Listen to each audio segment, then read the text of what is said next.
para hacer un estudio de carreteras. ¿Cuáles son las fases? O de vías, si quieren. De conocimiento. A ver, dime, José Alejandro. De conocimiento o exploración, el trazado preliminar y el trazado preliminar y otra selección de rutas. Ya, José Alejandro. Lo que pasa, eso, yo siempre les he pedido que un poquito se fijen en las palabras. Lo que tú me estás diciendo es referente al trazado de rutas. Y yo he preguntado cuáles son los estudios, las fases para hacer un estudio de proyecto de carreteras. ¿Ya? Pero está bien, muy bien, Alejandro, que participes, me gusta. Ayer estaba contento con lo que me hicieron varias preguntas interesantes. Así se hace más ameno la clase virtual y yo me pongo contento porque a veces también uno se quiere aburrir, ¿no? Viendo la pantalla ahí. ¿Eh? Pero no, les agradezco siempre por participar. Eso sí me halaga, ¿ya? Entonces, a ver, hay que diferenciar. A veces en la ingeniería una palabra cambia todo. Entonces, yo les preguntaba cuáles son las fases para hacer un proyecto de carreteras, digamos. El estudio de identificación, el técnico económico social y el estudio de construcción. Muy bien, Melissa, muy bien. O sea, ese es actualmente, ¿no? Entonces, a lo que siempre tenemos que recordar es el estudio de factibilidad, el de diseño final y el de construcción y mantenimiento. Muy bien, Melissa, ella ha dado el estudio de factibilidad. Actualmente todavía se está usando, es el estudio de identificación, ¿ya? El estudio de factibilidad. O sea, cuando ustedes hagan su proyecto de grado, si ustedes ponen diseño final, alcanza todo, abarca todos los campos, o sea, abarca costos, impacto ambiental, estudio de suelos, diseño geométrico, pavimentos, tráfico, levantamiento topográfico, geología, estructuras, todo lo que ustedes están estudiando, eso abarca un diseño final. Y hay diferencias, ¿no? O sea, no sé, ¿cuál sería la diferencia entre factibilidad y diseño final? A ver, Tomás quisiera que participen. A ver, ¿qué creen? ¿Qué creen que es? ¿Cuál es la diferencia? Tienen que ir captando. Sí, estamos queriendo aprender carreteras algunos, ¿no? Pero eso les abre el campo, los ubica mejor para el futuro, para poder ir aprendiendo mejor, ¿no? Eso es la idea. Esa es la idea. Noches. ¿Cómo estás, Jonathan? ¿Qué tal? A ver, a mi parecer la factibilidad sería si es viable el proyecto y el diseño final es ya algo para ejecutarlo.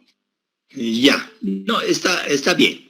O sea, yo diría, a ver, factibilidad es efectivamente buscar de alternativas cuál sería la mejor y es un estudio no a profundidad, es un estudio no a diseño final, si quieren, seguimos insistiendo en lo mismo. Es un estudio a priori, o sea, aproximado. Por ejemplo, cuando uno hace un estudio de factibilidad, los costos unitarios son agarrados de otras obras y listo. Así se estima más o menos, ¿no? O sea, no se hace muy a detalle. Ahí está la diferencia. En cambio, el diseño final tiene que ser a detalle. O sea, se tiene que sacar costos a detalle del lugar donde se está haciendo, empezando por el estudio de suelos. ¿Cuál creen que es la diferencia en el estudio de suelos entre la factibilidad y el del diseño final? A ver, ¿cuál creen en carreteras? Un poquito, tal vez no les he explicado esa parte, pero tal vez pueden algunos ayudarme a decir cómo sería. Y si no, yo lo voy a decir, pero primero quisiera que participen.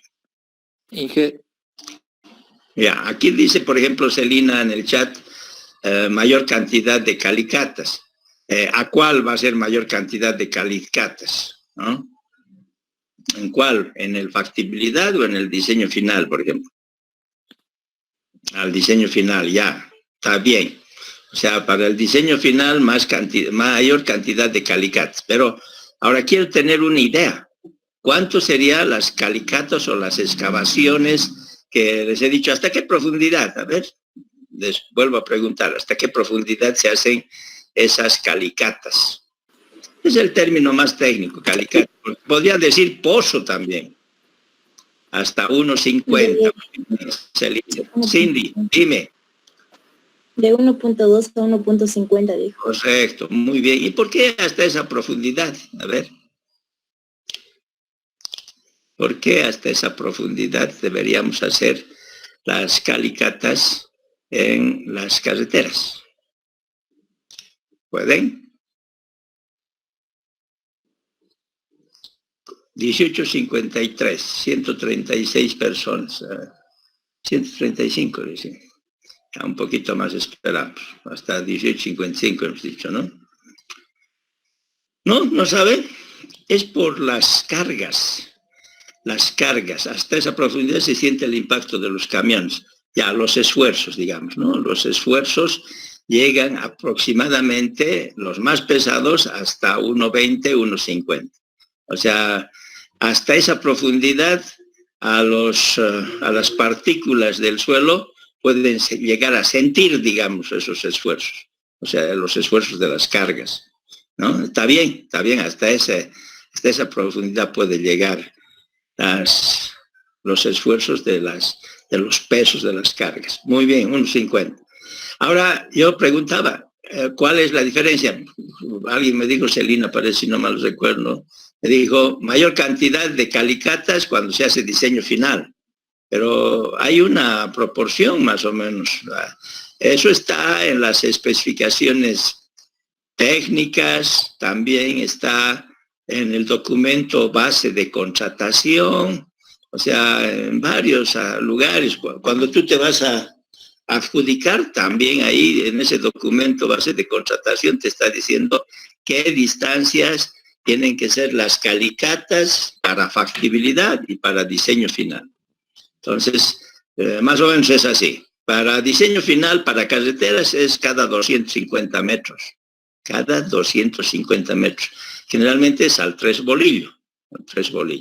Y para factibilidad, en general es 500 metros como mínimo, ¿no? 500 metros como mínimo. De ahí puede ser 800, podemos hacer cada 1000 metros. O sea, es más aproximado. En cambio, el otro es más preciso. O sea, tenemos más detalles de la capacidad soporte del suelo, ¿no?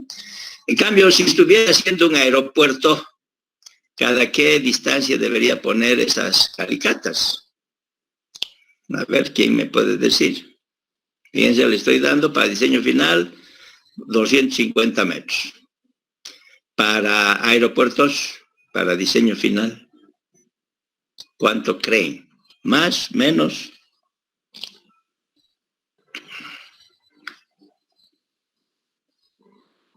Menos, pero ¿cuánto? Ariel. A ver, ya, más o menos, está muy bien, Miguel Fernando. Cada 50 metros. Cada 50 metros se hacen las calicatas para aeropuertos. ¿Y por qué cada 50? A ver, ¿quién me puede decir por qué cada 50 y el de carretera se hace cada 250? A ver, tiene su explicación. ¿Qué creen que pasa?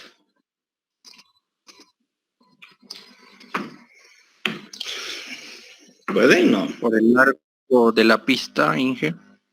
No, Jonathan, está bien. O sea, por el largo no es por el largo, es por otro motivo. Ya, muy bien. Más que por impacto es por el peso de los aviones. La diferencia de pesos es tremenda entre una carretera y un aeropuerto o una pista de aterrizaje.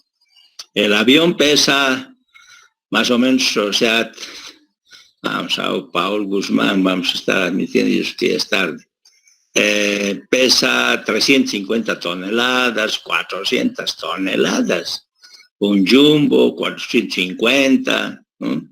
Nuestros aviones así pesan 250, 350 toneladas. En cambio, un camión pesa 45 toneladas a 50. Por eso es la diferencia, ¿no? O sea, es mucho menos el peso en las carreteras que en las fajas de aterrizaje, en las pistas, ¿no? Bueno, está bien. Entonces, a ver, queriendo culminar la parte de participación de esto, de lo que queremos repasar un poquito. Entonces, me han dicho, para hacer un estudio, se requiere 3 fases para hacer un estudio de diseño de una carretera. Muy bien, o hacer un proyecto de una carretera o un proyecto de una vía.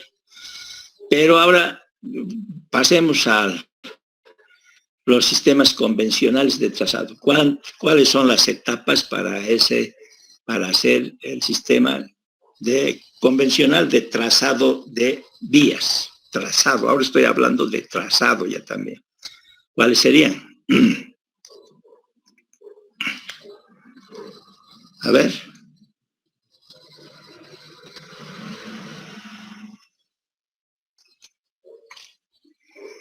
A ver, digan, aquí está, por ejemplo, sistemas. ¿Están viendo? No, ingeniero. Vale. No se ve.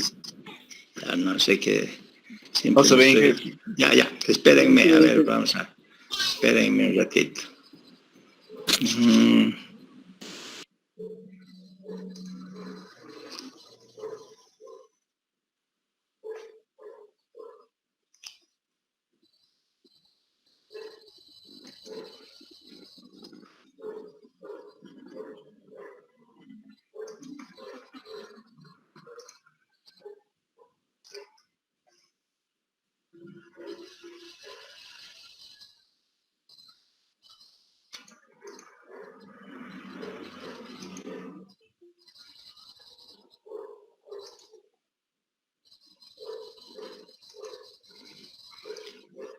Ahora. Sí, se ve. Ya, gracias. Bueno, entonces, decíamos que sistemas convencionales de trazado. Es las 7 y ya no voy a permitir que entren más, ¿ya? Por si acaso están queriendo entrar ya 3, pero son las 7.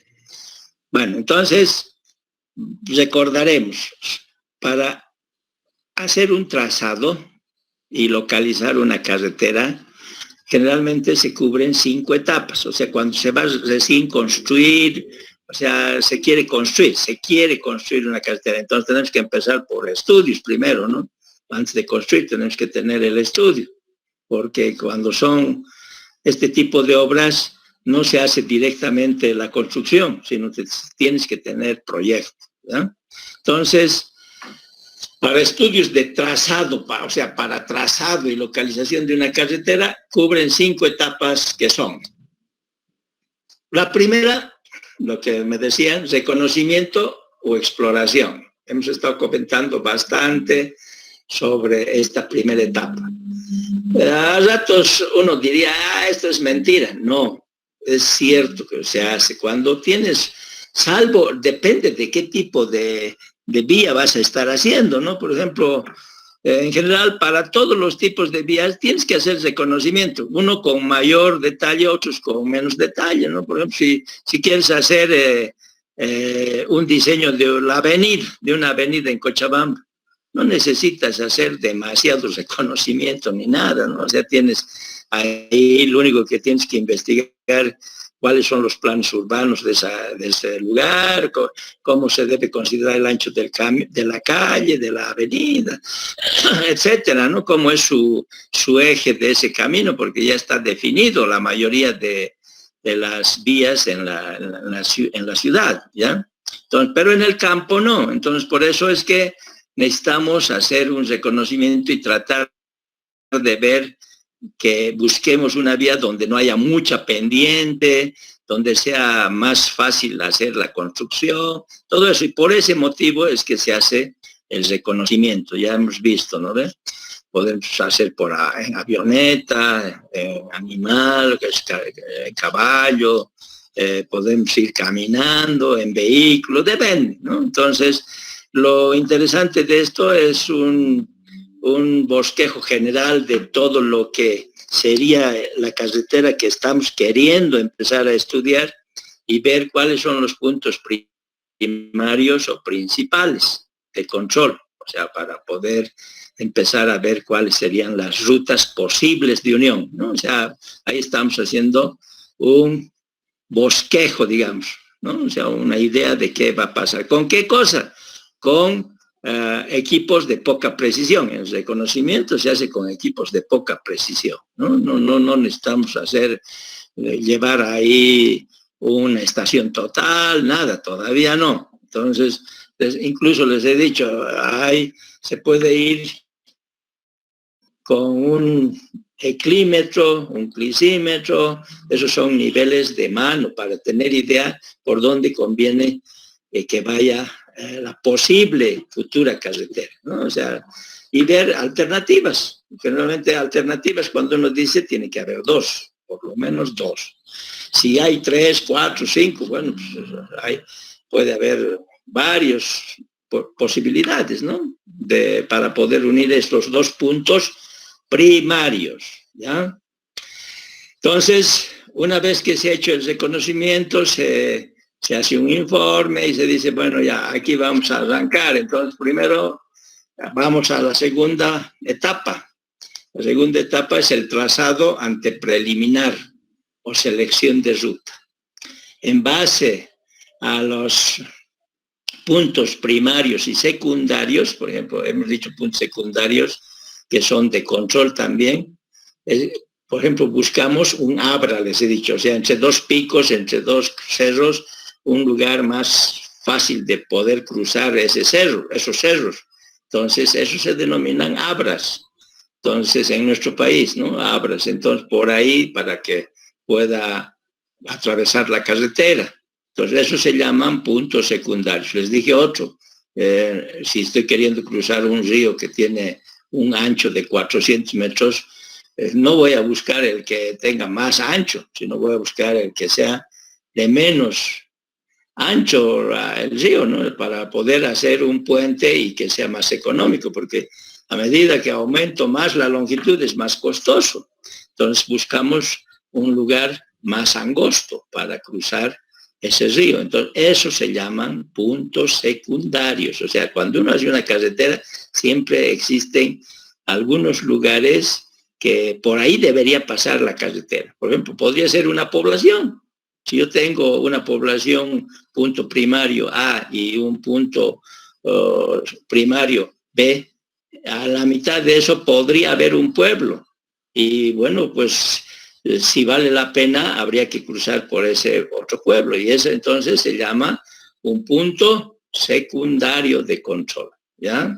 Entonces, en base a eso, es que vamos viendo el trazado antepreliminar. Se llama antepreliminar antes de hacer el diseño, ¿no? O selección de ruta. Entonces, estamos queriendo escoger una ruta para que a esa ruta empecemos a hacer su levantamiento topográfico. Entonces, por ejemplo, nosotros vamos a arrancar con una práctica el día miércoles con una selección de ruta. Les voy a pasar mañana, yo creo, no sé a qué hora, pero se los voy a pasar una práctica para que estén viendo de qué se trata y les voy a dar qué condiciones vamos a tener, ¿ya? Aunque tal vez hoy vamos a llegar hasta por ahí para ya tener algo de idea. Entonces, ¿qué es lo que vamos a hacer? Nosotros, por ejemplo, selección de ruta, no podríamos ir ahorita a ningún lado para decir, bueno, aquí vamos a buscar, mejor dicho, no selección de ruta, un reconocimiento. O sea, digamos, podríamos ir a algún lugar y decir, bueno, hacer un reconocimiento de esta zona para ver por dónde sería nuestro camino. Entonces, para eso normalmente nos llevamos una carta del Instituto Geográfico Militar que nos ayuda para elaborar el reconocimiento. Pero ya cuando estamos en esto de trazado antepreliminar o selección de rutas, son de varias ubicaciones del eje, buscamos una que nos sea la más favorable. Entonces, ahí seleccionamos la ruta. ¿Y cómo se selecciona? Es lo que vamos a aprender, ¿no? A través de la longitud virtual, se llama. Entonces, a través de esa longitud, la que tenga menor longitud es la que vamos a seleccionar la ruta a elegir. ¿Para qué? Para pasar a la tercera etapa, que es el trazado preliminar. Entonces, ya en el trazado preliminar vamos a ir con equipos de precisión, ¿no? O sea, aquí dice con aparatos de precisión, puede ser GPS, puede ser estación total, puede ser un teodolito, electrónico, bueno, ya a hacer el trazado preliminar, ¿no? Ese trazado va a consistir en un levantamiento topográfico, ¿no? Ese levantamiento topográfico normalmente, si queremos recordar topografía, lo primero que se hace, fuera de ubicar los puntos de control, como puntos trigonométricos o BMs, que normalmente los BMs utilizamos para elevaciones, pero en nuestro medio a veces BM usamos como punto trigonométrico también. Entonces, tenemos que, fuera de ubicar puntos de control, tenemos que hacer la poligonal. ¿Y esa poligonal cómo se llama? Poligonal base. Poligonal base. No es la poligonal del camino, del eje del camino. Esa es una poligonal que ayuda a hacer el levantamiento topográfico. Entonces, primero se hace la poligonal. Hay varias formas de hacer la poligonal, ¿no? O sea, podríamos hacer aerofotogrametría por el SIC, podríamos hacer por método tradicional. Hay varias maneras de hacer el levantamiento topográfico de la poligonal. Después de hacer el levantamiento de la poligonal, viene la segunda brigada, que es la nivelación del eje, generalmente, del eje. Y después viene la toma de topografía, la tercera brigada, si es que es bastante largo el camino, entonces debemos tener 3 brigadas. Si no es muy largo, entonces la misma brigada vuelve y hace la nivelación, vuelve y hace la toma de topografía. ¿Y qué consiste la toma de topografía? En hacer una faja de terreno, que justo ayer estábamos hablando, aquí dice, de una zona de terreno. Yo les estoy cambiando por faja de terreno, en la cual se va a proyectarse la vía. Ahí va a proyectarse recién la vía, pero no sabemos exactamente en qué lugar. Porque lo que hemos hecho la poligonal es una poligonal para hacer el levantamiento topográfico. Y a esa poligonal no se le dice el eje del camino, se dice, es una poligonal base para que podamos hacer el trabajo de la topografía. Bueno, en ese ancho hemos estado viendo el día de ayer que si estamos en un terreno montañoso, dependiendo del alcance del trabajo, del documento base de contratación, puede ser de 160 metros, 180, 140 metros de ancho. No es el derecho de vía eso, por si acaso, ¿no? El derecho de vía es cuando ya tenemos el eje del camino, cuánto sería para que no construyan dentro de ese derecho de vía y se preserve para futuras ampliaciones. Esa es la idea del derecho de vía, ¿no? Y hemos quedado, ayer me comentaba, dependiendo de la vía puede ser de 50 metros, puede ser 40, 30, eso casi está un poco normado por decretos supremos, ¿no? Para que esa vía tenga esas características. Si por alguna razón tenemos que modificar, tiene que salir un decreto supremo indicando que hay que disminuir el derecho de vía, ¿ya? Bueno, entonces, el trazado preliminar con aparatos de precisión y hay que hacer el levantamiento topográfico, ¿no? Ese levantamiento topográfico, generalmente, las curvas de nivel, si es para diseño final, aquí empieza a haber diferencia. Si las curvas de nivel quiero hacer para diseño final, ¿cómo sería? Cada metro. O sea, la equidistancia entre curva y curva es cada metro. También puedo aprovechar para comentarles que cuando vamos a hacer un diseño final, aunque es la siguiente etapa, pero la escala, la escala es muy importante para considerar en esto de los diseños de carreteras. Entonces, a ver, ahorita leeremos esto más del proyecto y vamos a hablar más sobre el proyecto. Ya la cuarta etapa de un sistema convencional de trazado de carreteras es el proyecto. Entonces, aquí en vez de decir proyecto final, es el proyecto, el diseño final. En vez de poner diseño final, el proyecto. Este proyecto comprende los diseños en planta, que es lo que vamos a aprender en nuestra materia, hacer diseños en planta. En perfil longitudinal, este perfil es longitudinal. Cuando nosotros queremos dibujar un perfil en las abscisas, ¿qué cosa se pone? Las distancias. Esas distancias son horizontales, no son inclinadas. Cuando nosotros hacemos un plano, las distancias que hay entre punto y punto es distancia horizontal, ¿ya? Eso indirectamente a veces sabemos, pero tal vez hay que recalcar que entre dos puntos en un plano, uno mide, esa es una distancia horizontal. Entonces, el perfil es distancias horizontales en la abscisa y en la ordenada viene a ser las alturas, las elevaciones o las cotas, ¿no ven? Ahora, nosotros vamos a ver los diseños geométricos. Los diseños geométricos comprenden la planta, el perfil, las secciones transversales. Tenemos que hacer secciones transversales del futuro camino para poder saber qué cosa vamos a saber con secciones transversales. Primero tenemos que calcular áreas. ¿Y qué áreas vamos a calcular? Áreas de corte o de relleno. O sea, corte es sacar el material cuando estamos queriendo hacer un diseño de una carretera, entonces hay que levantar ese material, ese es corte, o sea, cortar el suelo. O terraplenar o relleno, eso es otra forma.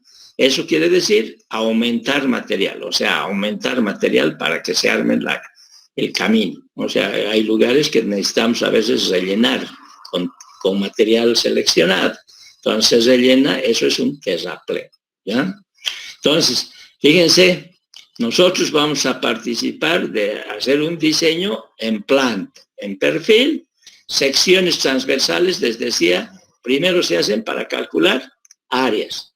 Y después, ¿para qué más se hacen las secciones transversales? Para calcular volúmenes. Entonces, con esos volúmenes podemos hacer recién los cómputos métricos, el presupuesto de la vía o del camino.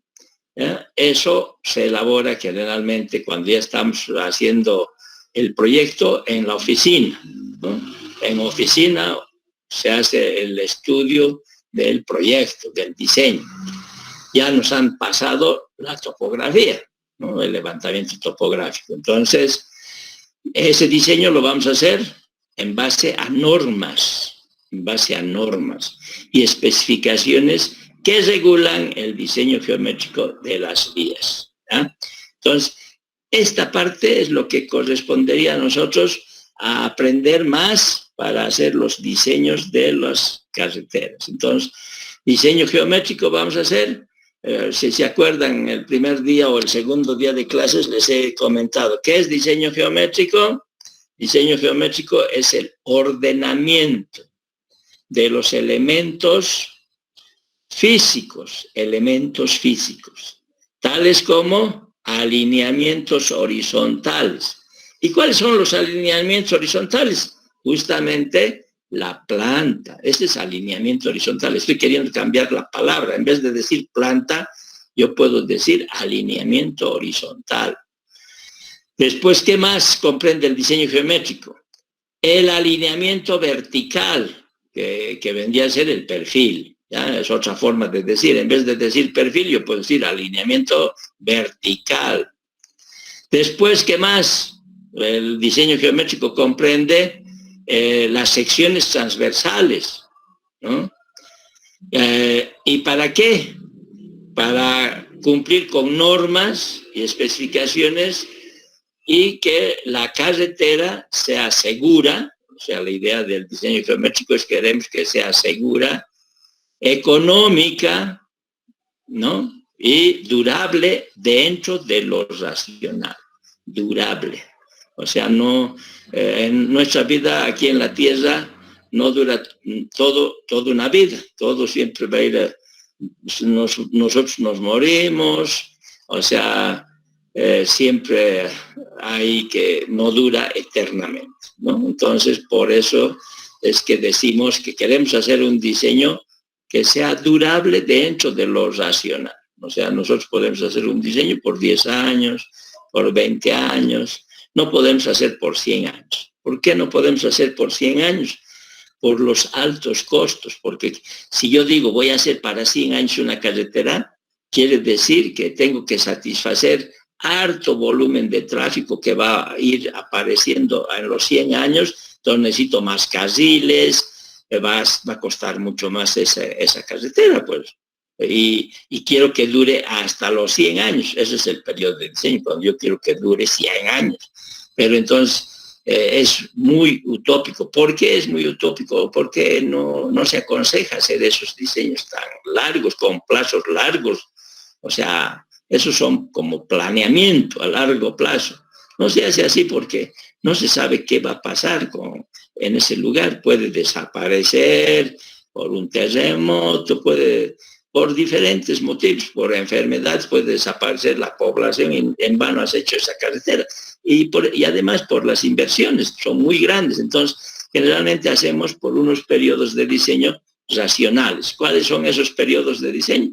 20 años, 10, 25, 30, ya hasta ahí, más o menos es lo que normalmente se acostumbra. ¿Y por qué se acostumbra? 30 años, por ejemplo. Generalmente se hace para 30 años una carretera para pavimento rígido, o sea, para no hacer de nuevo otro refuerzo encima del pavimento, de la losa, para no poner otra losa encima, se trata de hacer que tenga un poquito más de duración. En cambio, un pavimento flexible tiende a deteriorarse más rápido. Entonces, el pavimento flexible normalmente se hace para 10 años, máximo 20, máximo 20. ¿Ya? Si tienen alguna, me cortan. Yo estoy queriendo insistir en esto del proyecto. Por ejemplo, cuando nosotros diseñamos, digamos aquí dice diseño en planta. Bueno, cuando hacemos el diseño en planta de una carretera, les voy a poner en una de esas diapositivas un plano de carreteras para que sepan siempre. Los planos de carreteras tienen una división, o sea, se parte por la mitad. La parte superior es limpio, no tiene rayas, no tiene nada, y la parte inferior es cuadriculado. Entonces, en la parte inferior se dibuja el perfil y en la parte superior se dibuja la planta. Si haces 1 kilómetro de la planta, 1 kilómetro del perfil tienes que hacer, el mismo kilómetro, no puedes hacer otro kilómetro diferente. Si en la planta está del kilómetro 0 al 1, el perfil va a ser del kilómetro 0 al 1. ¿No? Ahora, por ejemplo, ¿por qué les comento esto de los diseños, de los planos de carreteras? Porque antes del año 91 más o menos, no había computadoras en Bolivia, no había computadoras. Yo conocí las primeras computadoras, he conocido el 81 y el 82. Por ejemplo, el 82 conocí en México, porque cuando estaba estudiando maestría fuimos a México, mis profesores eran mexicanos. Entonces, en México eran como unos refrigeradores. Así eran las computadoras, con una cinta que giraba y hacía ruidos. Y por ejemplo, cuando uno quería hacer diseños de carreteras, era con tarjetas. O sea, con tarjeta colocabas a la computadora y leía y te empezaba a armar lo que eran las radios, las curvas, etc. Así era antes. Pero en el año 91 más o menos, o 92 yo me compré una computadora. el 92 en $1,000.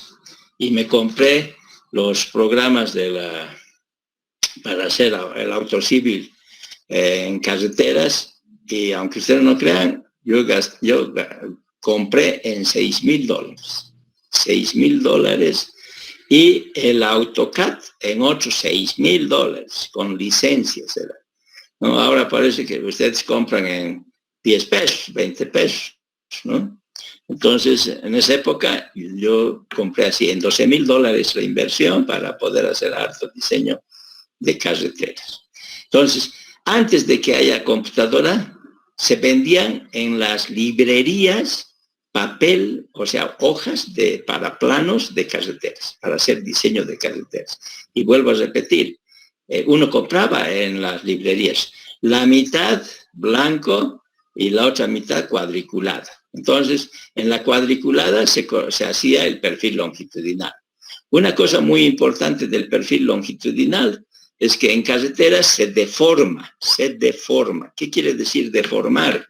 Que no son a la misma escala la abscisa y la ordenada, son a diferente escala. ¿Y por qué se hace a diferente escala? Para poder visualizar el perfil del terreno, para poder entender dónde está más alto el terreno y dónde está más bajo, en otras palabras. Entonces, en función de eso se hace la rasante, el diseño del camino. Eso se llama rasante cuando avancemos más adelante. Entonces, el perfil longitudinal o el alineamiento, perfil he dicho, ¿no? Perfil del eje del camino, o el alineamiento vertical se hace deformado. Entonces, en las abscisas se ponen las distancias a la escala, por decirte, 1 a 1000, y en las ordenadas se pone 1 a 100, para que se pueda visualizar cómo es el perfil del terreno. Y a ese perfil nosotros tenemos que aprender ahora en la materia cómo se traza las rectas, que son las rasantes, que se llama, que es la cota terminada del camino. Las rasantes, la cota terminada del camino. En esta materia tenemos que ir aprendiendo muchas palabras para que comprendamos mejor y vayamos siendo ingenieros, ¿no? O sea, esa es la idea. ¿Listo? Entonces, vuelvo a repetir. Para hacer un diseño de una carretera, de una vía, en la parte superior se dibuja la planta y en la parte inferior es el perfil longitudinal. Cuando ustedes hagan su proyecto, posiblemente van a hacer en un plano la planta, en otro plano el perfil longitudinal. Si lo hacen en el mismo, mejor, porque así van a estar ubicados. Lo que ocurre es que como el proyecto uno empieza a hacer la planta primero, entonces vas a tener la planta. Y para el segundo parcial vas a tener el perfil. Por eso es que se hacen aparte, ¿ya? Por ese motivo, más que todo. Pero después tienen que saber que el proyecto, la planta y el perfil de ese kilometraje que estamos queriendo colocar en el plano tiene que corresponder lo mismo, tiene que ser el mismo. O sea, en la planta si está, vuelvo a repetir, eso es importante. Si en la planta está estoy queriendo hacer el kilómetro entre el 5 y el 6, en el kilómetro 5 al 6, digamos. Siempre se empieza de la izquierda, es otra cosa que a veces uno se equivoca y no se da cuenta. O sea, cuando estás agarrando un plano, tienes que empezar del lado izquierdo, es la progresiva más baja, y vas al lado derecho, la progresiva más alta, ¿no? O sea, si empezamos del 5 al 6, ¿ya? De la izquierda a la derecha. Y eso, el perfil, o sea, este perfil longitudinal o el alineamiento vertical, tiene que estar del 5 al 6 también, ¿ya? O sea, el mismo lugar del terreno es la planta y el perfil. No puedo hacer en la planta kilómetro del 0 al 1 y el perfil del 2 al 3, no guardas relación. Y ahora en los últimos formas de presentar los planos de diseño geométrico, existe las sobrelevaciones o los peraltes que se colocan en un lugarcito de todo el tramo que estoy viendo, ¿no? O sea, digamos, estoy entre el 5 y el 6 cómo son los peraltes entre el 5 y el 6, se han aumentado en el plan. Antes no había, no se colocaba ahí, sino se colocaba un plano general indicando en qué consistía los peraltes, ¿ya? ¿Listo? O sea, más o menos estoy tratando de ubicarnos en lo que es el proyecto. Por ejemplo, hemos dicho, si quiero hacer a diseño final una carretera, la escala es 1 a 1000, ¿ya? 1 a 1000. Esa es la escala en planta, 1 a 1000. Si yo quiero hacer un prediseño, o sea, un estudio de factibilidad, entonces la escala no va a ser 1 a 1000, va a ser 1 a 5000, o podría ser 1 a 2500, ¿ya? Y a veces incluso se hace 1 a 10.000, pero lo aceptable más o menos es 1 a 5000, ¿ya? En cambio, el diseño final, el proyecto, se hace 1 a 1000, ¿ya? Ahora hay una diferencia que no están en las bibliografías. Una diferencia entre ¿qué? Una carretera que está en el campo rural y una vía urbana. Hay una diferencia en la escala. ¿En qué escala creen que debemos hacer una avenida en la ciudad? A ver, ¿quién me puede decir? Una avenida, por ejemplo, la Oquendo, la Capitán Ustaris cuando se hizo. ¿A qué escala? A ver, eso está normado casi, o sea, es de lógica por lo que voy a explicar a continuación, pero primero estoy queriendo hacer la pregunta. ¿Qué escala deberíamos tener los planos en las ciudades? O sea, si quiero hacer calles, diseño de calles, avenidas, y voy a hacer el diseño geométrico de esa vía, entonces, ¿a qué escala voy a hacer? Porque cuando nosotros decimos aquí, por ejemplo, proyectos de carreteras, de caminos, las carreteras unas son en vías rurales, hay carreteras en vías urbanas, hay caminos en vías rurales, hay calles que son vías, ¿no? O sea, las calles, las avenidas son vías, ¿no? Ya que les he dicho, son sinónimos de carreteras, de vías, etcétera, de caminos. Entonces, a ver, ¿en qué escala deberíamos hacer una vía urbana? Así, para generalizar, una vía urbana. ¿Qué escala? ¿No? ¿No tienen idea? O ya se me han dormido. Porque si quieren, descansamos también. Ingeniero, buenas noches. Hola, ¿cómo estás? Dime. Una escala menor a la del proyecto, la que necesitó 1 a 1000, sería 1 a 500, ¿así? Ya, muy bien. ¿Y por qué?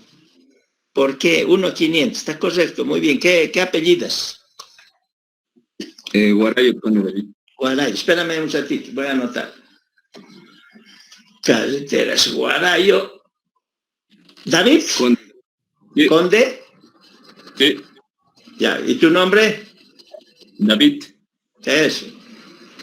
Yo siempre prefiero que me digan su nombre. David, muy bien, David. Entonces, está correcto. O sea, debemos hacer en una escala 1 a 500. ¿Y por qué? ¿Por qué? Fíjense. Ya. O sea, más que todo por el costo de los terrenos.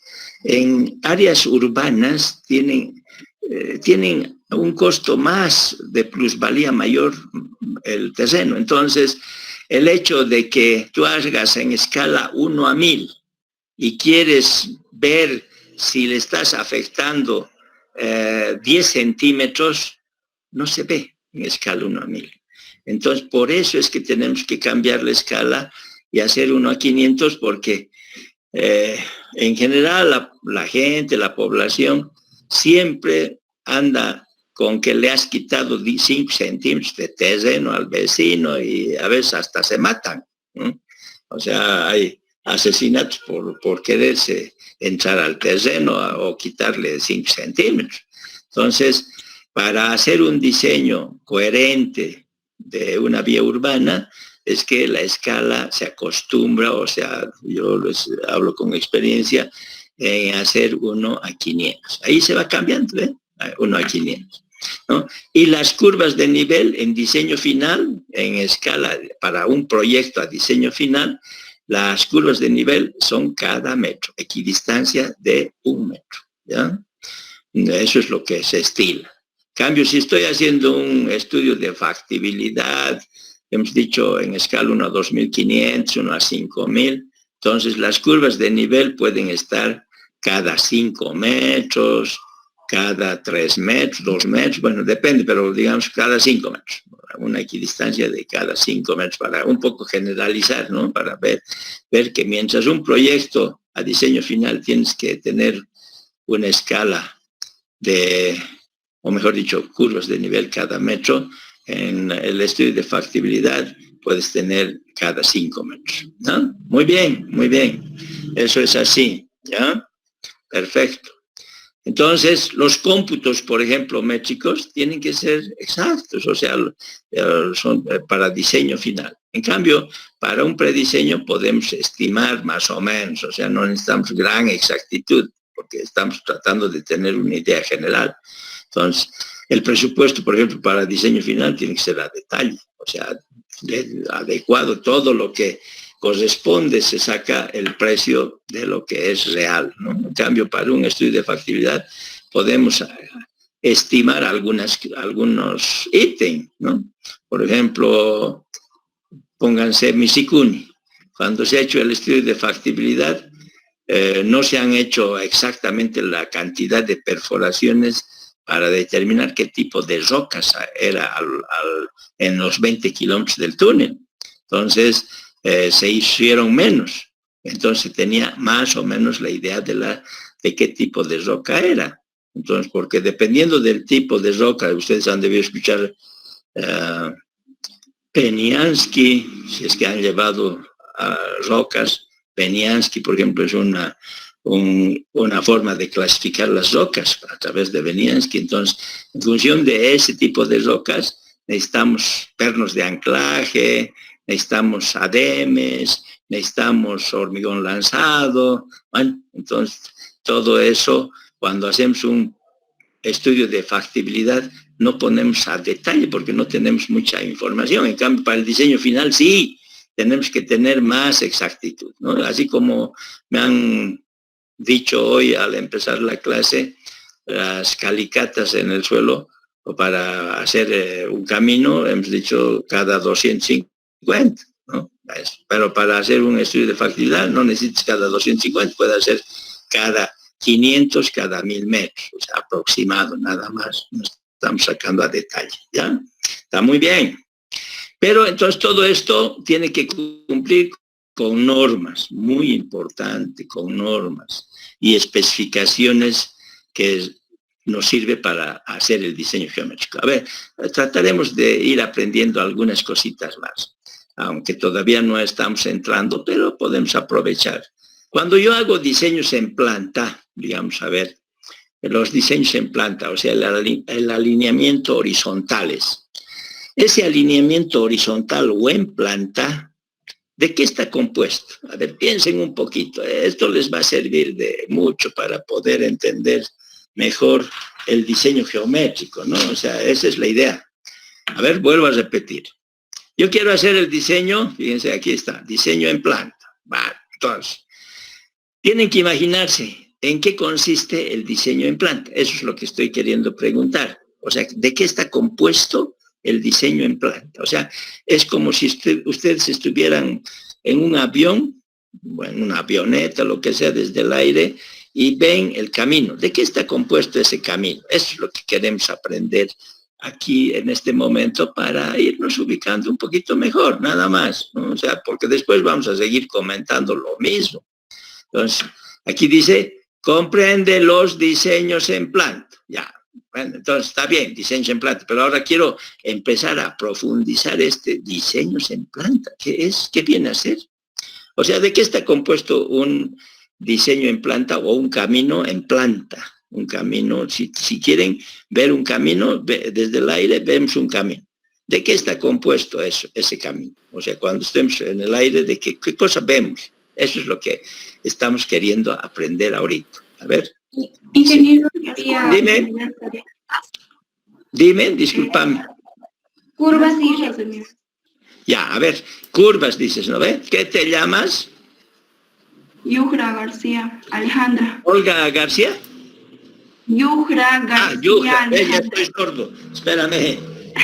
Yuhra García. ¿Pero tu nombre? Alejandra. Ah, ya. Gracias. Alejandra. Ya, perfecto, Alejandra. Tú me dices, está compuesto de curvas, me has dicho, ¿no? ¿De qué más? Curvas y rectas, ingeniero. Ya, muy bien, está correcto.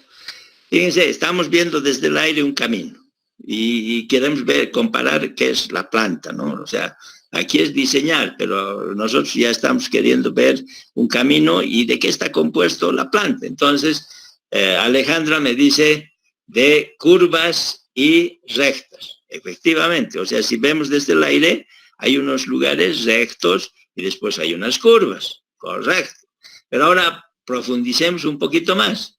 Esas curvas en carreteras hay de unos tipos especiales, o sea, no hay diferentes tipos de curvas, o sea, son definidos esas curvas. O sea, y esas son, de acuerdo a investigaciones, se ha llegado a determinar que ese tipo de curvas serían los más racionales para las construcciones de las carreteras. Entonces, ¿cómo son las curvas? A ver, ahora otra pregunta. Pueden ser circulares o Simples. Ya, sí, circulares, simples. Compuestas de transición. Ya, está muy bien. Pero entonces, ya, está perfecto, está bien. Eso, pero ¿qué vendría a ser? Curvas circulares, fíjense, o sea, la definición vendría a ser, son curvas circulares simples. Entonces, tenemos curvas circulares y simples. Simple quiere decir de un solo radio, ¿no ve? Curvas circulares simples. Entonces, está compuesto de ese es el más empleado, que se empleaba más, curvas circulares simples. La otra era curvas circulares compuestas. Esa es cuando tenemos dos o más radios en una intersección, o sea, en una curva. Esas son compuestas. Esas curvas compuestas se acostumbran a usar en terrenos montañosos, o sea, solamente en terrenos montañosos. Por si acaso, cuando ustedes hagan su proyecto, el auxiliar les va a decir, hay que hacer curvas circulares compuestas. Bueno, académicamente es para aprender cómo son las deflexiones, cómo se calcula eso, pero dentro de lo que ya es real, las curvas circulares compuestas se hacen para tratar de no hacer mucho movimiento de tierras y en terrenos montañosos, ¿no? En un terreno plano no vale la pena hacer curva compuesta, pues, curva circular compuesta. Y el tercer tipo de curvas, así generalizando lo que estamos queriendo ver, o sea, tendría que ser las curvas de espirales, ¿no? Que hay de diferentes, Euler, hay un tramo, podríamos manejar como lemniscata, es un tipo de curva, pero la más utilizada es la espiral, ¿no?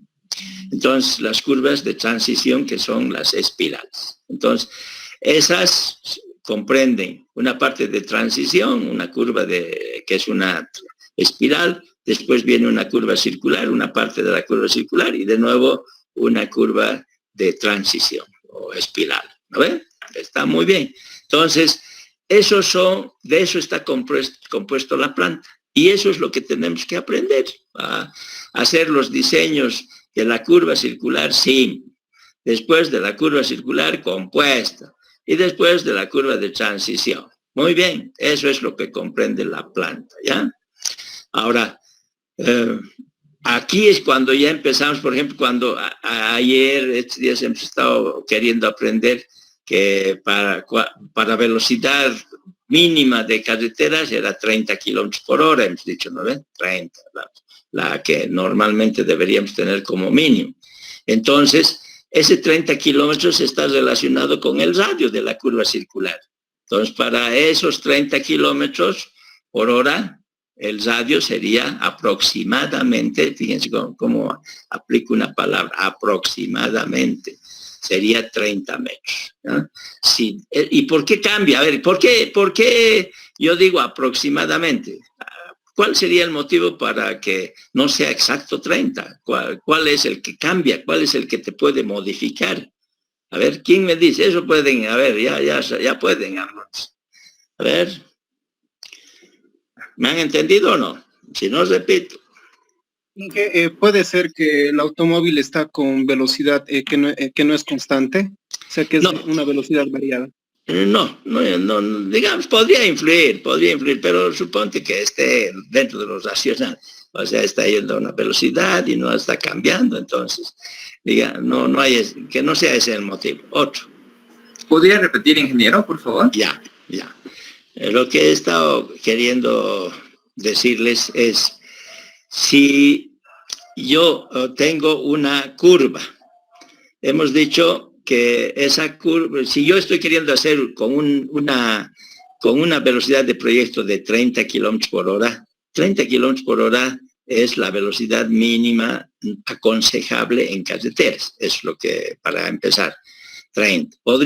Se podría hacer hasta de 10, pero no es aconsejable. Entonces, si vemos las normas, dice que conviene que los caminos empiecen como velocidad mínima 30, ¿ya? Entonces, para 30 kilómetros por hora, yo les decía, se puede considerar como radio mínimo de una curva circular 30 metros. Pero no exactamente, no siempre es 30 metros, es variable eso. ¿Y en qué varía? ¿Por qué yo estoy diciendo que no siempre es 30 metros? Puede ser menos, seguramente. ¿Qué parámetro hace que cambies ese radio? Ese radio, no siempre 30, he dicho.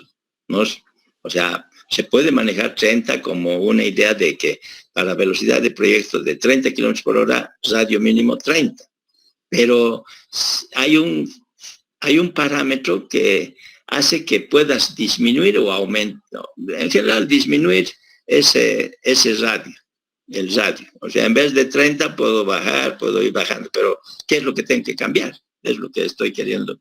¿Qué parámetro hay que cambiar para conseguir que vaya a 30 kilómetros por hora? Esa es la idea. ¿Podría ser la pendiente, ingeniero? No, otro. A ver, sigan pensando. O sea, la pendiente, Ingeniero, supongamos que el ángulo que ves se mantiene. diferente. Dime. ¿El ángulo que va a haber entre tramos? No. A ver, ¿quién me ha dicho otro? El peralte de la curva podría ser. Eso, el peralte, eso, muy bien. ¿Qué apellidas? Vázquez Leandro. Ya, Vázquez Leandro. Ese es el peralte. O sea, yo puedo aumentar más peralte y puedo conseguir ir a la velocidad de 30 kilómetros por hora y el radio con 20. O sea, y consigo eso, pero el peralte tengo que seguir aumentando. O sea, tengo que cambiar. Ahora, eso no hemos visto todavía, ¿no? Pero podríamos aprovechar ahorita para decir cuál es el peralte máximo en carreteras. Así como estamos aprendiendo desde hace días radio, ¿cuál sería el mínimo? Velocidad, más que todo hemos estado manejando. Velocidad de proyecto máximo y el mínimo. Ancho de carril máximo, mínimo. Y así, ahora estoy preguntando cuál sería el peralte máximo. Peralte es la inclinación que se tiene en las curvas, ¿no? Es la inclinación, el peralte. Entonces, en carreteras hay unos límites, no puedes hacer peralte cualquier cosa. Por ejemplo, nosotros aquí tenemos en la Mariscal Santa Cruz, en el Parque Mariscal Santa Cruz, un velódromo. Ese velódromo, si ustedes, yo no he entrado, ni siquiera he entrado a ese velódromo, pero el velódromo tiene un peralte de 25, 30, 40% de inclinación, bastante fuerte. para adquirir más velocidad. En cambio, en carreteras, ¿cuál sería el peralte máximo? Eso es lo que estoy preguntando ahorita. ¿Cuánto 5%. creen? 8%. 8%. A ver, ¿quién da más? 8%. 7%, ya. De 6 a 8% sería, ingeniero. Ya. No, o sea, yo como he preguntado peralte máximo, ¿cuál sería? O sea, lo que ustedes me han dicho está racional. Normalmente trabajamos para un peralte de 8%. Está bien, para un peralte de 8%. Pero nosotros podemos tener más peralte. ¿Hasta cuánto? Eso es justamente... 12%, ingeniero. Eso, muy bien. ¿Qué apellidas? Mejía, Ariste, Juan Daniel. Espérame, Mejía. Ariste, Juan Daniel. Juan Daniel. Sí. Daniel el Travieso, entonces. Ya. Listo. Está bien. 12%. 12% es el peralte máximo en carreteras.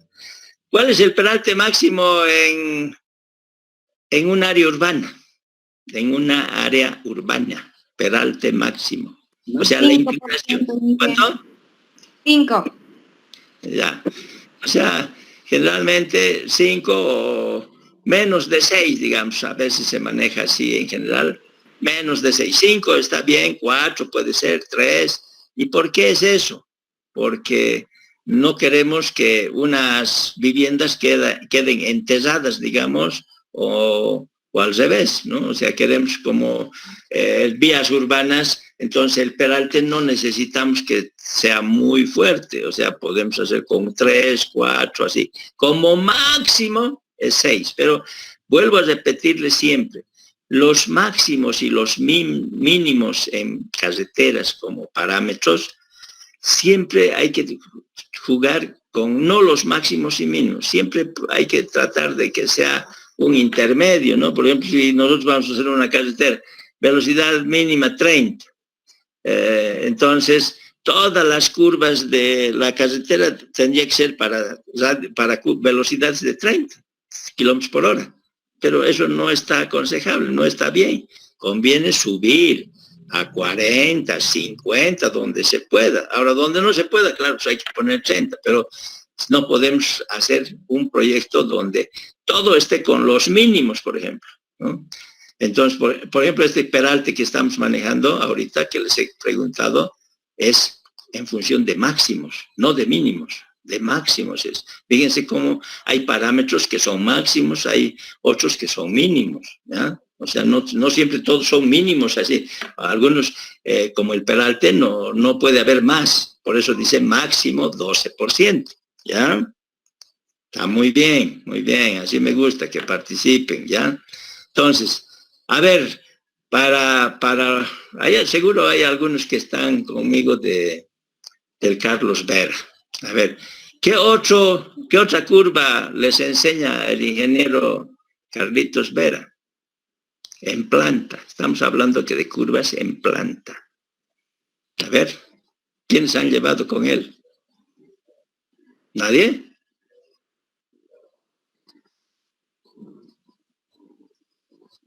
¿Va? ¿Se han dormido? A ver, nadie sabe qué otra curva les en planta. Fíjense, hemos visto curva circular simple. ¿Qué? ¿Curvas de vuelta? ¿Cómo dice eso? No dice de vuelta. O sea, no, es otro tipo de curvas. A ver. ¿Curva en espiral, Inge? No, otro. Horizontales con curva. No, tampoco. Sabe que ninguno ha llevado o no se acuerda. Curva inversa. Curvas. A ver, ¿quién me dice? Curva ¿Cómo? inversa. Eso, ves, ahí está. ¿Cómo te llamas? Vázquez Leandro. Oye, Vázquez Leandro está contestando 2 veces ya. Curvas inversas, ¿has llevado con él o no? Sí, lo probé con Ya. Este bandido. Ya, está bien. Curvas inversas o invertidas se llaman. ¿Ve? Ese tipo de curvas no es aconsejable hacer en carreteras, aunque tal vez a veces siguen usando en caminos de montaña, donde el terreno para buscar economía todavía deben emplear curvas inversas, pero en la realidad no vale la pena, no conviene ya esas curvas. Esas curvas inversas o invertidas sí funcionan muy bien en canales de río, en canales, digamos, para riego. Funciona muy bien en oleoductos, o sea, puedes hacer curvas inversas así o invertidas y te funciona muy bien. ¿Y por qué funciona muy bien? Porque el líquido es maleable, se adapta, se adecua. En cambio, una curva inversa o invertida, hacer en carreteras es pues bastante, no es muy bueno, ¿no? O sea, estás cambiando, o sea, la curva, digamos, estás yendo en un sentido y después tienes que ir en el otro sentido, por eso es curva inversa, sin haber una distancia entre PC y PT. Esa distancia entre PC y PT, si los que saben, ¿qué se llama? Esa distancia entre PC y PT. Cuando hay curva inversa o invertida, no hay ese parámetro. ¿Cómo se llama ese parámetro?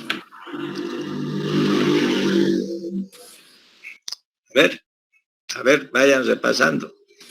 ¿Cómo se llama cuando yo quiero encontrar, para que no haya la curva y la contracurva, digamos en una palabra, quiero hacer una distancia? ¿Qué se llama esa distancia antes de hacer de PC a PT?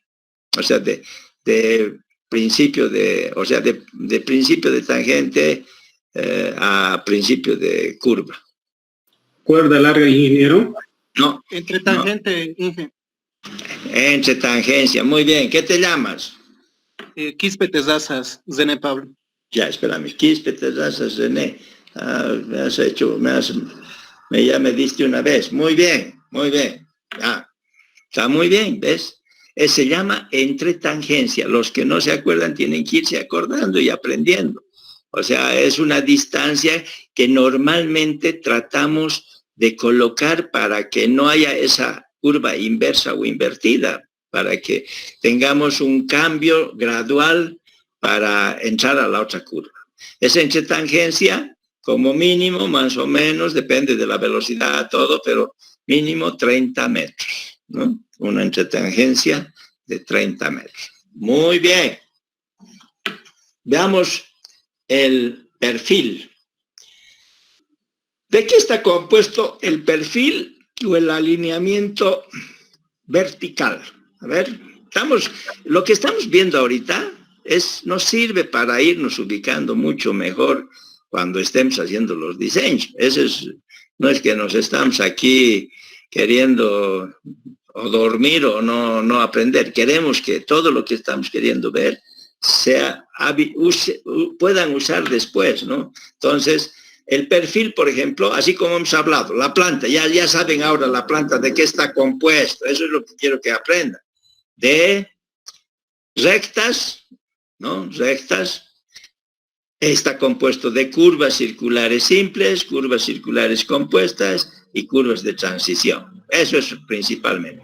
Las curvas inversas o invertidas no es aconsejable. Vale, listo. Vamos al perfil. ¿De qué está compuesto el perfil? Ahí ya también. Ahora vamos. ¿De qué está compuesto?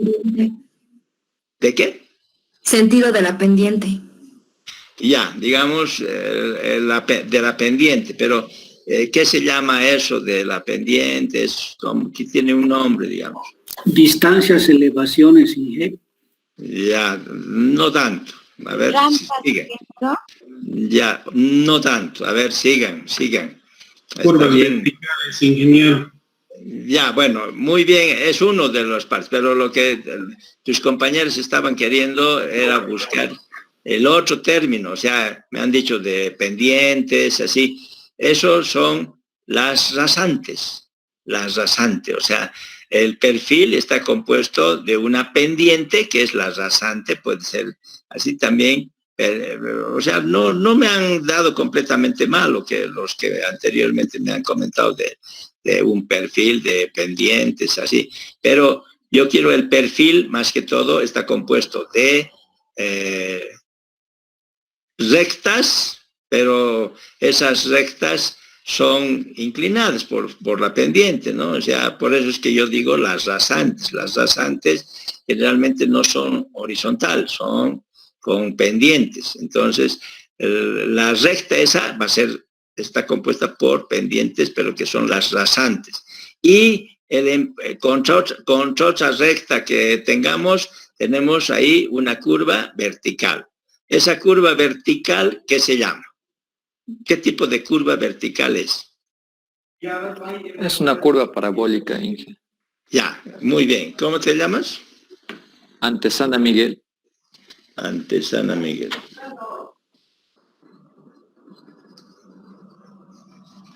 Muy bien. Eso es así. Es una curva parabólica. No se olviden, es una parábola. Una parábola. Entonces, en el perfil ya no hay una curva circular aquí en el perfil, ¿ya? Aquí en el perfil tenemos parábolas, o sea, curvas parabólicas. Y aquí vamos viendo, por ejemplo, hay curvas parabólicas que son cóncavas y convexas, ¿no? Que vamos a ir viendo en la segunda parte de nuestra materia. O sea, ¿qué quiero decir con la segunda parte? Cuando estemos queriendo dar el segundo parcial, tenemos que estar viendo todo esto del perfil, ¿ya? Entonces, está compuesto el perfil de las rasantes y de las curvas verticales, ¿no? Muy bien. Y ya sabemos, ¿con qué pendiente es ese perfil? Lo máximo, hemos dicho, la pendiente máxima en caminos los más pobrecitos, 14% más o menos. Esa es la pendiente máxima. Pendiente máxima. Hemos aprendido también la pendiente mínima, ¿no? El otro día. ¿Cuánto era la pendiente mínima? 0,5%. Y mínimo a eso, 0,35, les he dicho. Pero para eso tiene que estar bien nivelado. Muy bien. Para no profundizar y no cansarlos. Después vienen las secciones transversales. Las secciones transversales se tienen que hacer con escalas deformadas o a la misma escala. ¿Qué opinan? Las secciones transversales, cuando voy a dibujar, porque hay que dibujar las secciones transversales, se hace a la misma escala o deformada, así como el perfil. Deformada, Inge. No. A la misma escala, Inge. A la misma escala. ¿Por qué tengo que hacer a la misma escala? Porque quiero calcular áreas. Si yo lo deformo, entonces el área que voy a sacar no es la correcta. Entonces, por eso las secciones transversales se hacen a la misma escala. Muy bien. Ahora, estas secciones transversales, ¿cada qué distancia deberíamos hacer para diseño final? O sea, también, así es las normas. O sea, normalmente te dice, secciones transversales hay que hacer. Pero ¿cada qué distancias de secciones transversales? ¿Cada cuánto? Las secciones transversales. ¿Cuándo? Cada 20. Ya, muy bien. Cada 20. ¿Quién me ha dicho? David. David, ¿dónde estás? ¿O no? ¿O recién? David Guarayo. Sí. Ya. Ya. Cada 20 metros. Para diseño final, cada 20 metros. Ahora, a veces se acostumbra, si estoy en una curva y es en un terreno montañoso, podemos bajar a cada 10 metros e incluso a veces se puede hacer cada 5. Pero entramos en tangente, entramos rectos, es cada 20 metros. Ese es para diseño final. Pero si estoy haciendo prediseño, ¿cada cuánto? A ver, ¿cada cuánto se les ocurriría hacer secciones transversales? ¿Cada 50? Sí, podría ser cada 50, ¿ves? Está muy bien, o sea, para que vean cómo es la diferencia entre 1 que es prefactibilidad, y el otro diseño final. ¿Ya? Entonces, así cambia. Y después viene el presupuesto, bueno, todo esto se elabora en la oficina, bueno, está bien, ¿no? Y para terminar la clase, para que no se me aburran, localización, la quinta etapa del trazado convencional de una vía. Localización. Consiste en las labores necesarias para transferir al terreno, para pasar al terreno si quiere, o sea, ¿qué cosa tengo que hacer? Un trabajo para colocar en el terreno el eje de la vía, o sea, tengo que estacar, tengo que estacar el eje de la vía, eso es lo que, localización, ¿no? Y tenemos que hacer tanto del alineamiento vertical y de las secciones transversales. O sea, por ejemplo, cuando hacemos de las secciones transversales, hay unas estacas. ¿Cómo se llaman esas estacas para la construcción de las secciones transversales? A ver, si saben eso, está bien. Yo creo que pueden, pero, a ver, cuando estamos construyendo, para construir debemos localizar las secciones transversales. Por ejemplo, hemos dibujado 20, cada 20 hemos dicho, ¿no ven? Entonces, en las secciones transversales, ¿cómo voy a saber cuando voy a construir? O sea, el operador va a ir a construir, digamos, ahí. Entonces va a llegar a una sección y entonces, ¿qué estaca se llama para hacer esas, las secciones transversales? Tiene su nombre. Y yo creo que pueden darme. ¿Mojones? ¿Qué?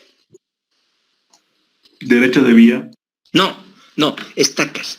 Estamos hablando de unas estacas en las secciones transversales que se coloca para poder saber qué es el límite donde el operador puede empezar a hacer el movimiento de tierras.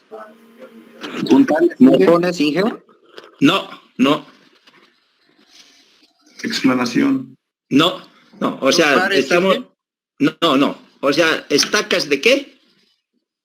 Tiene un nombre así especial para definir hasta dónde queda la sección transversal y ahí se coloca la estaca para que el operador empiece a hacer el movimiento de tierras, digamos, si es el caso de corte.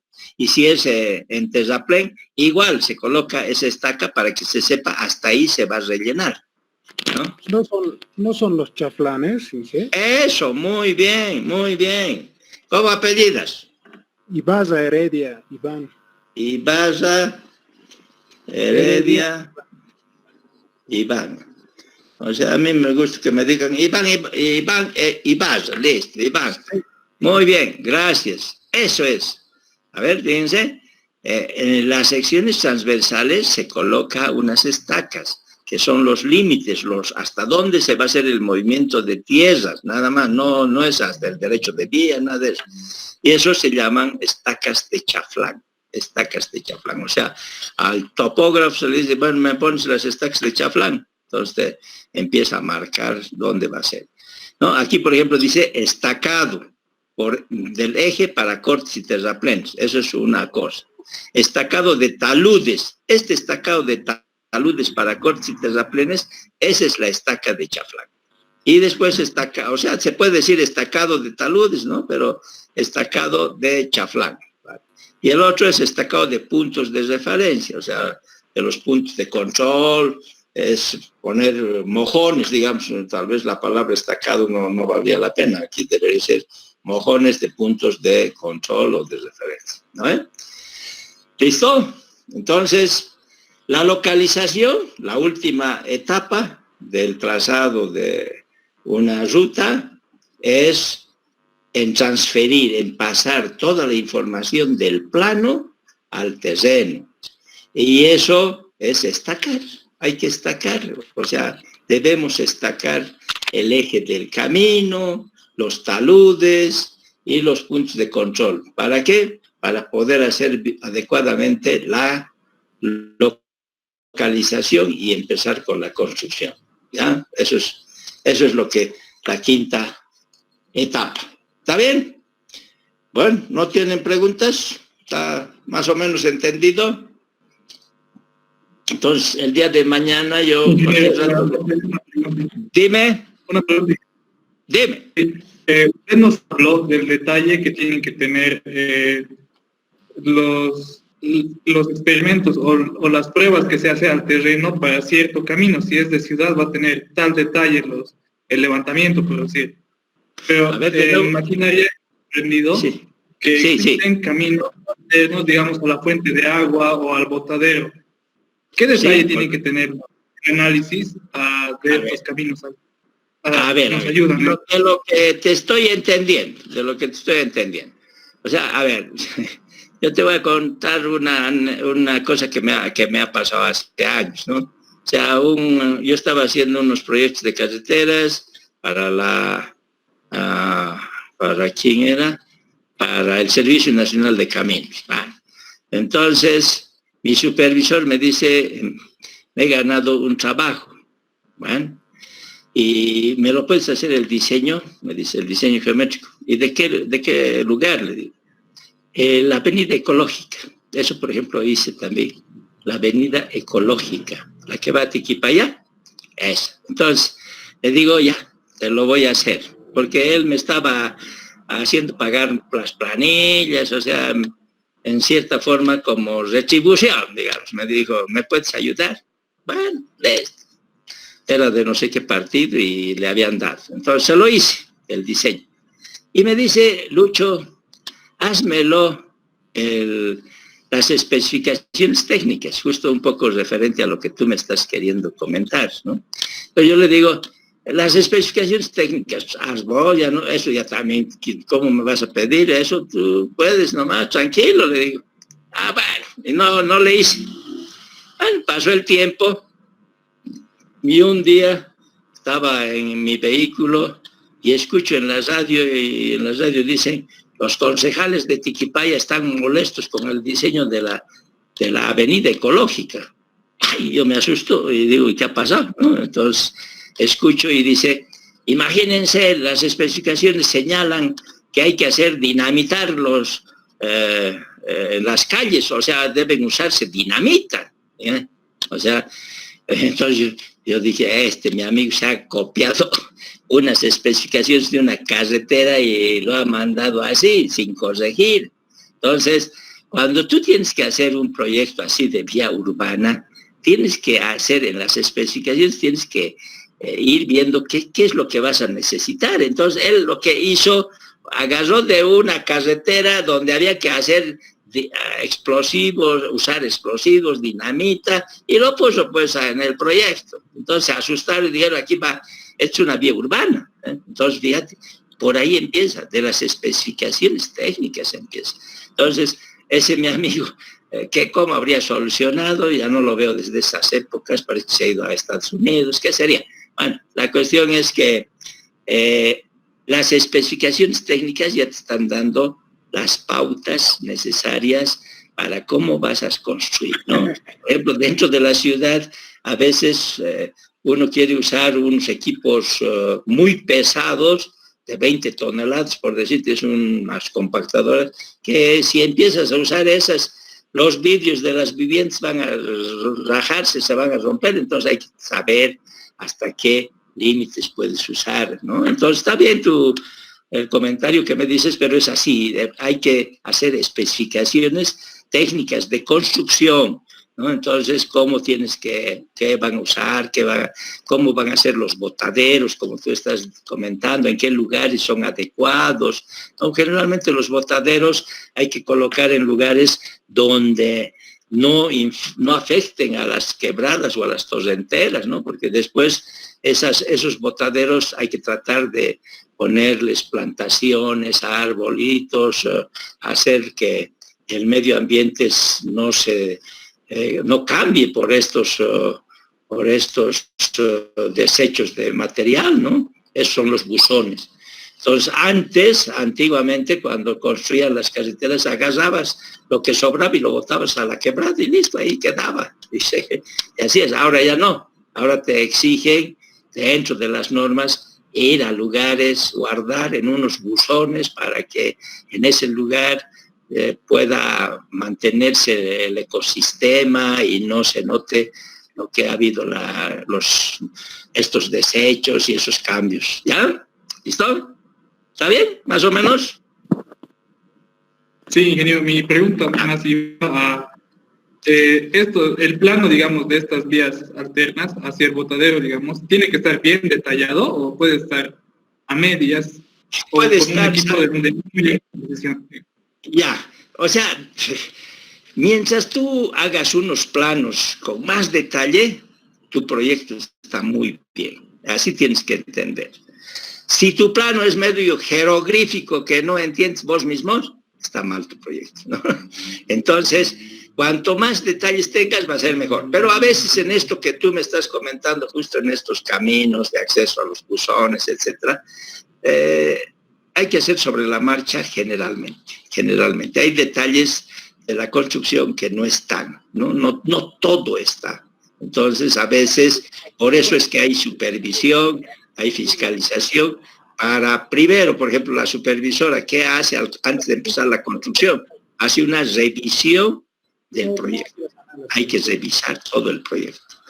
Y si está mal, corregir, ¿no? Entonces, ahora siempre se va a presentar cambios en los proyectos, ¿no? Eso es lo normal, que ocurra cambios, que por algún motivo tengas que modificar algún trazado, ¿no? Eso es, ahí empieza lo delicado, que uno trata de hacer lo mejor posible, pero a veces te equivocas, ¿no? Entonces, en esas cosas hay que cuidarse. ¿Ya? ¿Listo?